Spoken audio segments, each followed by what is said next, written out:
राष्ट्रपति सुबह करीब 9 बजे सर्किट से रवाना होकर एयरफोर्स के हेलीकॉप्टर से अपने पैतृक गांव परोक पहुंचे, जिस दौरान उनके गांव के लोग उनसे मिलने के लिए काफी उत्साहित और आनंदित नजर आए। साथ ही लोगों ने राष्ट्रपति के स्वागत में घर घर में दीपक जलाए और साथ ही घर के बाहर लिपाई पुताई करके कई जगह रंगोलियां बनी हुई भी नजर आईं। राष्ट्रपति बनने के बाद रामनाथ कोविंद करीब 4 साल बाद पहली बार अपने पैतृक गांव परोक पहुंचे, जहां के लोगों ने उनका सालों से इंतजार कर रहे थे, जो अब जाकर खत्म हुआ। जिसके लिए ही अपने पैतृक गांव पहुंचते ही राष्ट्रपति ने सबसे पहले पथरी देवी मंदिर पहुंचकर दर्शन किए, जिस दौरान उनकी पत्नी सविता कोविंद और बेटी भी मौजूद रही। साथ ही उनके साथ सीएम योगी आदित्यनाथ और राज्यपाल आनंदीबेन पटेल भी मंदिर पहुंची। राष्ट्रपति के स्वागत में गांव वासियों ने दीपक जलाए, रंगोलियां बनाई और लोगों में काफी उत्साह और आनंद नजर आया। साथ ही राष्ट्रपति ने गांव पहुंचते ही हेलीकॉप्टर से उतरकर सबसे पहले अपने धरती को चरण स्पर्श किया और कहा कि आने में जितनी देर हुई, कोशिश है कि अगली बार इतना विलंब ना हो। राष्ट्रपति ने अपने संबोधन में यह भी कहा कि संविधान में राष्ट्रपति को प्रथम नागरिक का दर्जा है, लेकिन मैं आपके जैसा ही एक आम नागरिक हूं।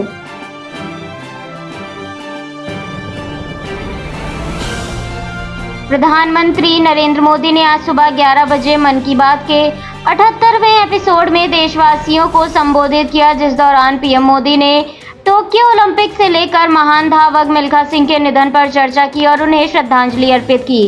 पीएम मोदी ने मन की बात कार्यक्रम की शुरुआत फ्लाइंग सिख मिल्खा सिंह को श्रद्धांजलि देकर की, जिसमें उन्होंने मिल्खा सिंह का देश के प्रति योगदान का जिक्र किया। साथ ही प्रधानमंत्री ने टोक्यो ओलंपिक को लेकर भी देश को संबोधित किया और भारतीय खिलाड़ियों का मनोबल बढ़ाने के उद्देश्य से इस विषय पर चर्चा की और उन्हें शुभकामनाएं दी। साथ ही उन्होंने यह भी कहा कि जहां एक तरफ टोक्यो ओलंपिक हो रहा है, तो वहीं मिल्खा सिंह के निधन से काफी भावुक हूं, क्योंकि मिल्खा सिंह खेल के लिए इतने समर्पित थे कि उन्होंने बीमारी में भी तुरंत इसके लिए हामी भर दी थी, लेकिन दुर्भाग्य से नियति को कुछ और ही मंजूर था।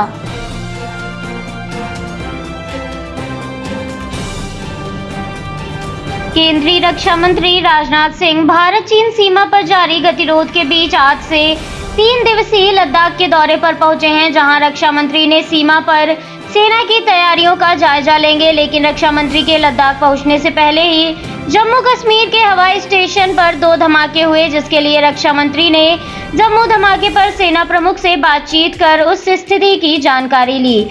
रक्षा मंत्री ने लेह में जवानों को संबोधित करते हुए कहा कि हमारी सेना के जवानों, पूर्व सैनिकों के प्रति प्रधानमंत्री नरेंद्र मोदी के दिल में कितना सम्मान है, ये बताने की जरूरत नहीं है। कितने वर्षों से 1 रैंक 1 पेंशन की समस्या चल रही थी, लेकिन नरेंद्र मोदी के प्रधानमंत्री बनते ही इस योजना की मांग को पूरा किया गया। साथ ही रक्षा मंत्री ने अपने संबोधन में यह भी कहा कि हमारा उद्देश्य है कि आप सभी का उसी तरह ध्यान रखा जाए जिस तरह हम अपने देश की सुरक्षा का ध्यान रखते हैं। रक्षा मंत्री ने जवानों को संबोधित कर उनका मनोबल बढ़ाया और फिलहाल अभी रक्षा मंत्री लद्दाख के 3 दिवसीय दौरे पर रहेंगे, जिस दौरान वो जवानों से बातचीत और स्थितियों का जायजा रक्षा मंत्री द्वारा लिया जाएगा।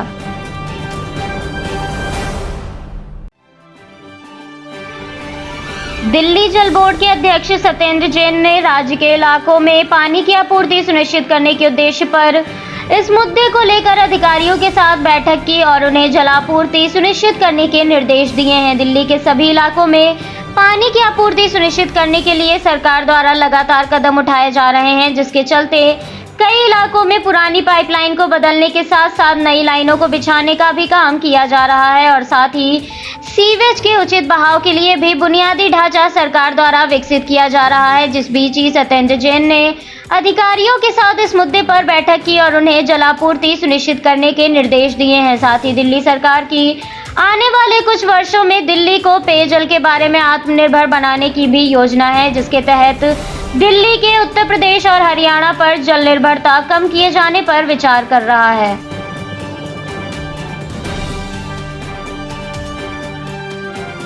बहुजन समाज पार्टी प्रमुख मायावती ने उत्तर प्रदेश और उत्तराखंड के विधानसभा चुनाव को लेकर बड़ा बयान जारी करते हुए कहा कि वो उत्तर प्रदेश और उत्तराखंड में अकेले राज्य विधानसभा चुनाव लड़ेंगी, जिस पर उनका कहना है कि यूपी में बसपा के एक साथ विधानसभा चुनाव लड़ने की खबरें पूरी तरह झूठी हैं, जिसका बीएसपी खंडन करती है। बसपा प्रमुख मायावती ने ट्वीट करके इसकी जानकारी दी और लिखा कि कई जगहों से ये खबरें सामने आ रही हैं कि यूपी में आगामी विधानसभा आम चुनाव ओवैसी की पार्टी एआईएमआईएम बीएसपी मिलकर लड़ेगी। ये खबरें पूरी तरह गलत, भ्रामक और तथ्यहीन है और इसमें रत्ती भर भी सच्चाई नहीं है, जिसका बीएसपी जोरदार खंडन करती है। मायावती ने अपनी बात स्पष्ट करते हुए कहा कि अगले वर्ष के प्रारंभ में होने वाले विधानसभा चुनाव बीएसपी किसी भी पार्टी के साथ नहीं बल्कि अकेले ही लड़ेगी, इसलिए इस तरह की भ्रामक खबरों पर ध्यान न दिया जाए।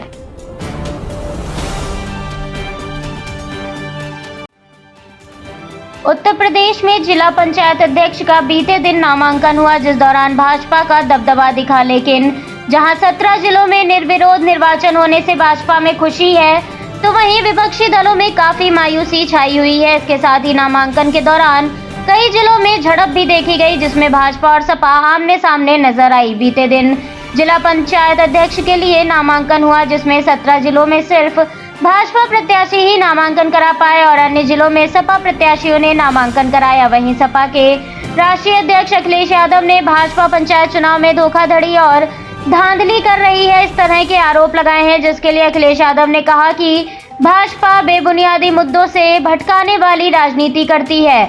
वहीं कई जगहों पर नामांकन के दौरान झड़प भी देखी गई, जिसमें देवरिया में कलेक्टर परिसर में कृषि मंत्री और सांसद के अंदर जाने को लेकर सपा कार्यकर्ता आक्रोशित हो गए और नारेबाजी शुरू कर दी। इसके अलावा जब थोड़ी देर बाद वहां एसपी पहुंचे तो विधायक की उनसे काफी कहा सुनी हुई और साथ ही धक्का मुक्की भी शुरू हो गई, जिसके बाद पुलिस ने हल्का बल प्रयोग करके वहां से सपा कार्यकर्ताओं को खदेड़ा, जिसमें कई कार्यकर्ताओं को चोटें भी आई हैं।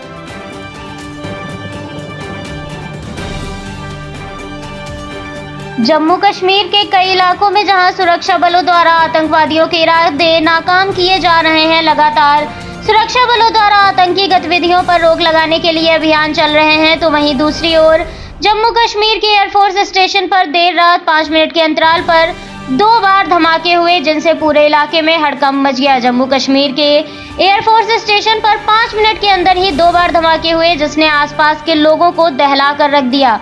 वहीं पहला धमाका एयरफोर्स स्टेशन के इमारत की छत पर हुआ और दूसरा जमीन पर हुआ, जिस पर वायुसेना का कहना है कि धमाके में सिर्फ इमारत की छत क्षतिग्रस्त हुई है और ज्यादा कुछ नुकसान नहीं हुआ। इस धमाके को लेकर रक्षा अधिकारी ने जानकारी साझा करते हुए बताया कि पहला धमाका रात में करीब 1:30 बजे और दूसरा धमाका करीब 2 बजे के आसपास हुआ था। साथ ही धमाके में किसी के भी घायल होने की खबर नहीं है और साथ ही पुलिस और फॉरेंसिक टीम मौके पर पहुंचकर मामले की छानबीन कर रही है।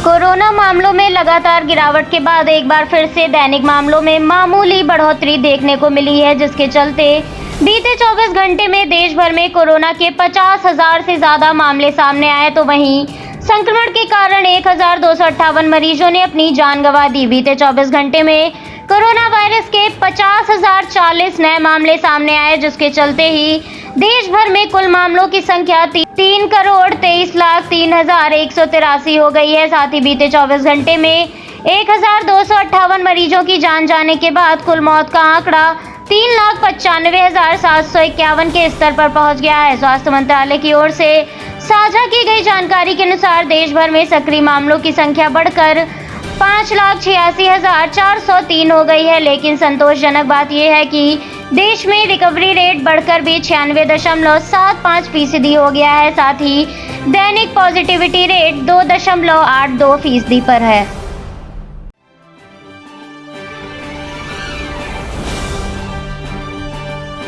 देश भर में मानसून की गति धीमी पड़ती नजर आ रही है, जिस बीच दिल्ली, हरियाणा, पंजाब समेत उत्तर पश्चिम भारत में आंधी के साथ कुछ छुटपुट बारिश हुई। जिस बीच मौसम विभाग ने जानकारी साझा करते हुए बताया है कि उत्तर प्रदेश, मध्य प्रदेश, झारखंड और बिहार के लोगों को मानसून की भारी बारिश के लिए अभी थोड़ा इंतजार करना पड़ेगा। मौसम विभाग के अनुसार आने वाले अगले 24 घंटे में पूर्वी यूपी, बिहार, झारखंड, बंगाल, तेलंगाना और अंडमान निकोबार द्वीप समूह से हल्की से मध्यम बारिश के साथ तेज बारिश होने की आशंका है। साथ ही दिल्ली में भी बादल छाए रहने के साथ गरज के साथ हल्की बारिश हो सकती है। साथ ही मौसम विभाग ने यह भी बताया है कि पंजाब, हरियाणा, दिल्ली, राजस्थान और पश्चिमी उत्तर प्रदेश के कुछ हिस्सों में बारिश के साथ धूल भरी आंधी भी चल सकती है। मौसम विभाग के मुताबिक उत्तर प्रदेश में बरेली, पीलीभीत, शामली, अलीगढ़, एटा, सहारनपुर, मैनपुरी, मुजफ्फरनगर, अमरोहा, मुरादाबाद, रामपुर, कासगंज आदि जगहों पर बारिश का अनुमान है, जिसके चलते हल्की से मध्यम बारिश देखने को मिल सकती है।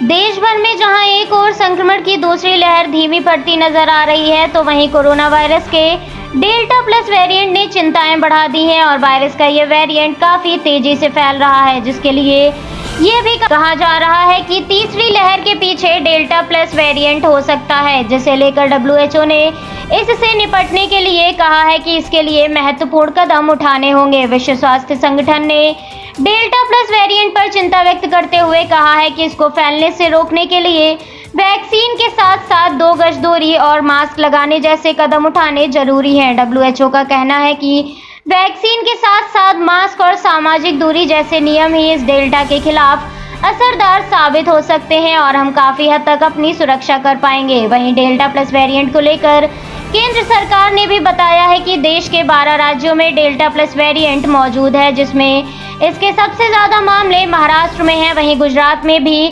डेल्टा प्लस वेरिएंट का पहला मामला सामने आया। साथ ही लुधियाना और चंडीगढ़ में भी डेल्टा प्लस वेरिएंट के मामले मिले हैं।